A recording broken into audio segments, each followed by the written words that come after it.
Assalamualaikum warahmatullahi wabarakatuh. Perkenalkan, nama saya Fristi Zat Istiani dengan 3 NIM terakhir 112.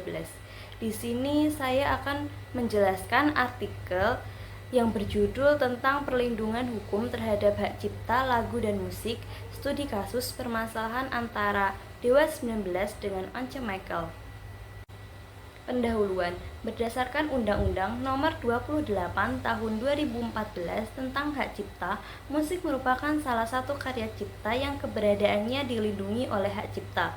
Undang-Undang tentang Hak Cipta memberikan jaminan perlindungan hukum kepada pencipta dengan memberikan hak eksekutif untuk memperbanyak, menyebarkan, dan menampilkan karya ciptanya. Beberapa faktor yang mendorong maraknya pembajakan musik di Indonesia antara lain yaitu rendahnya pengetahuan masyarakat tentang pentingnya hak cipta, kondisi ekonomi yang sulit, perilaku masyarakat yang cenderung abai terhadap pelanggaran hukum, serta pesatnya perkembangan teknologi yang dapat memudahkan proses pembajakan. Permasalahan dalam penelitian ini adalah analisis antara Once Michael yang merupakan mantan vokalis Dewa 19 dengan Ahmad Dhani yang merupakan salah satu pendiri dan anggota grup musik tersebut yang juga mewakili Dewa 19 dalam pengelolaan hak cipta lagu-lagunya. Perselisihan ini berawal dari tuduhan bahwa Once Michael telah menyanyikan lagu-lagu Dewa 19 dalam beberapa kesempatan, termasuk konser komersial, tanpa memenuhi kewajiban membayar royalti atas penggunaan hak cipta lagu-lagu tersebut. Ahmad Dhani dalam kapasitasnya sebagai perwakilan grup musik Dewa 19 mengambil langkah tegas dengan melarang Once Michael menyanyikan lagu-lagu Dewa 19. Larangan tersebut tidak hanya dituduhkan kepada Once, tetapi juga kepada vokalis lain, baik solo maupun yang bergabung dalam grup musik, yang ingin membawakan lagu Dewa 19 tanpa izin resmi dari grup tersebut. Permasalahan sangat penting karena berhubungan dengan pelanggaran hak cipta, yaitu hak eksekutif yang digunakan oleh pencipta lagu untuk mengatur penggunaan ciptaannya. Dalam kasus ini menjelaskan bahwa siapapun yang ingin menggunakan atau membawakan lagu-lagu tersebut secara publik, terutama dalam acara komersial, wajib mendapatkan izin dan membayar royalti kepada pemegang hak. Landasan teori. Landasan teori yang digunakan dalam artikel ini yaitu yang pertama, perlindungan hukum. Hukum akan berfungsi dengan efektif jika memenuhi syarat-syarat yang telah ditetapkan. Yang pertama yaitu hukum harus disampaikan kepada subjek yang diatur. Yang kedua, subjek yang diatur harus memiliki kapasitas untuk memenuhi aturan tersebut. Dan yang ketiga yaitu subjek tersebut harus memiliki niat untuk melaksanakan aturan tersebut. Yang kedua yaitu teori ekonomi hak kekayaan intelektual. Teori hak kekayaan intelektual atau HKI berfokus pada bagaimana hak cipta memperoleh investasi, inovasi, dan penyebaran kekayaan intelektual di masyarakat. Yang ketiga yaitu musik.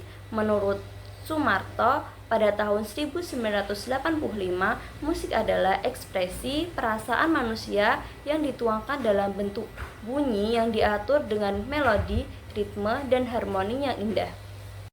Metodologi. Metode yang digunakan dalam penelitian ini yaitu menggunakan metode penelitian yuridis normatif yang dilakukan dengan mengkaji masalah hukum yang muncul dalam masyarakat. Penelitian yuridis normatif sendiri berfokus pada penerapan prinsip atau standar dalam hukum positif, di mana hukum dipahami oleh aturan yang tercantum dalam peraturan perundang-undang. Teknik dalam penelitian ini adalah menggunakan pengumpulan bahan hukum melalui studi dokumentasi, yaitu dengan penelitian data sekunder yang relevan.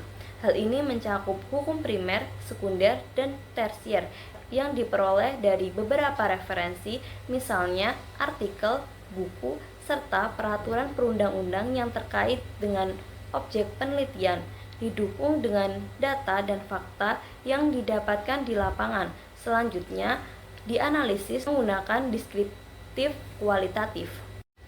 Pembahasan. Yang pertama yaitu penyelesaian sengketa hak cipta antara Ahmad Dhani dan Once Michael.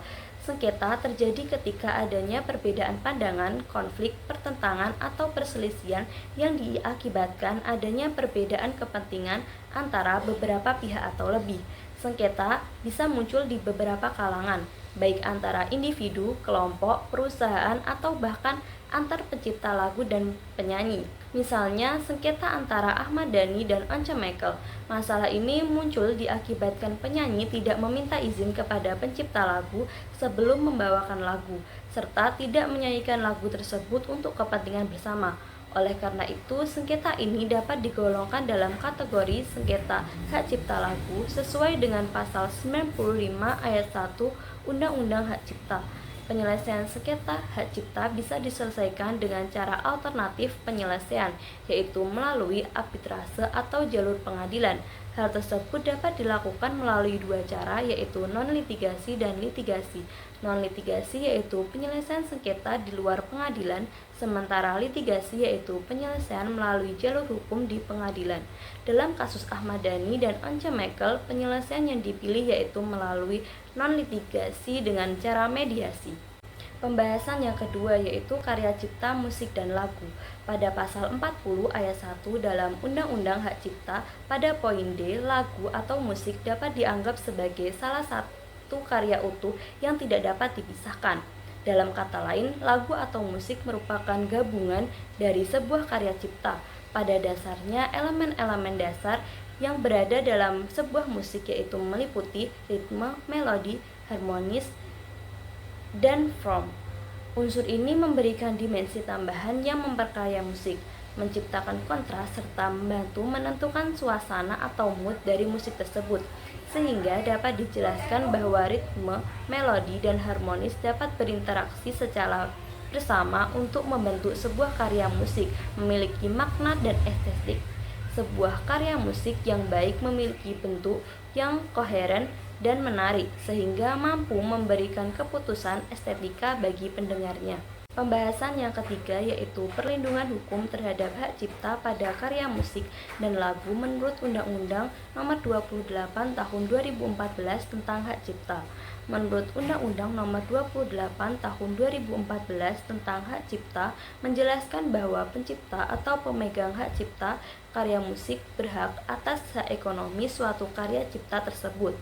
Hak ekonomi memberikan hak eksekutif untuk memperbanyak, menyebarkan, dan memperoleh imbalan finansial melalui royalti, sedangkan hak moral menjamin pengakuan terhadap status pencipta dan integritas karya. Jika hak ini dilanggar, undang-undang ini menyediakan mekanisme perlindungan melalui jalur hukum, baik pidana maupun perdata. Tiga prinsip utama dalam undang-undang ini adalah perlakuan yang sama terhadap karya luar negeri, perlindungan otomatis sejak karya diciptakan, dan perlindungan independen tanpa tergantung negara asal pencipta.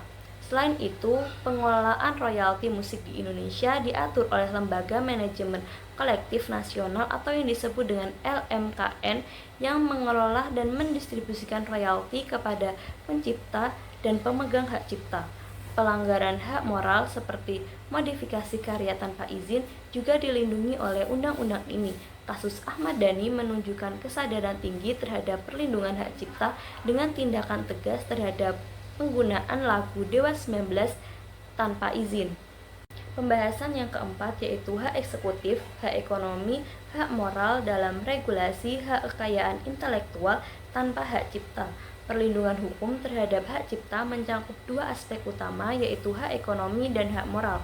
Hak ekonomi memberikan kontrol penuh kepada pencipta karya untuk memanfaatkan karyanya secara finansial, seperti menjual, menyewakan, atau memberikan lisensi. Sementara itu, hak moral melindungi hubungan pribadi pencipta dengan karyanya, termasuk hak untuk diakui sebagai pencipta dan menjaga integritas karya. Pelindungan hukum dilakukan secara preventif seperti pendaftaran karya dan respensif melalui tindakan hukum setelah pelanggaran terjadi. Contohnya yaitu pelanggaran hak cipta terjadi pada kasus Once Mekel yang membawakan lagu-lagu Dewa 19 tanpa izin Ahmad Dhani, pemegang hak cipta. Ini dianggap pelanggaran hak ekonomi karena Once Mekel menggunakan lagu tersebut untuk tujuan komersial tanpa membayar royalti sejak tahun 2010. Berdasarkan Undang-Undang Hak Cipta, penggunaan karya secara komersial tanpa izin melanggar hak cipta dan berhak dikenakan tindakan hukum. Perlindungan hak cipta tidak hanya berfungsi sebagai regulasi hukum, tetapi juga sebagai penghargaan terhadap pencipta karya, memungkinkan mereka untuk menikmati hak ekonomi dari karyanya. Kesimpulan dari artikel ini yaitu perlindungan hukum terhadap karya cipta musik dan lagu di Indonesia sangat penting untuk melindungi hak ekonomi dan moral sebagaimana diatur dalam Undang-Undang Nomor 28 Tahun 2014. Perlindungan ini tidak hanya mencakup hak eksekutif, hak ekonomi, dan hak moral bagi pencipta, tetapi juga berfungsi untuk mendorong kreativitas dan memberikan kepastian hukum dalam industri musik. Kasus sengketa antara Ahmad Dhani dan Once Michael terkait penggunaan lagu Dewa 19 tanpa izin menjadi contoh nyata dari tantangan yang dihadapi oleh pencipta dalam melindungi hak cipta mereka. Penyelesaian sengketa melalui mediasi menunjukkan bahwa kesadaran akan hak cipta dan dampak pembajakan musik sangat penting, terutama pada era digital saat ini. Oleh karena itu, perlu upaya untuk meningkatkan pemahaman masyarakat tentang hak cipta dan pentingnya menghormati karya cipta orang lain demi keberlangsungan industri musik yang sehat dan berkelanjutan. Sekian penjelasan dari saya, kurang lebihnya mohon maaf. Wassalamualaikum warahmatullahi wabarakatuh.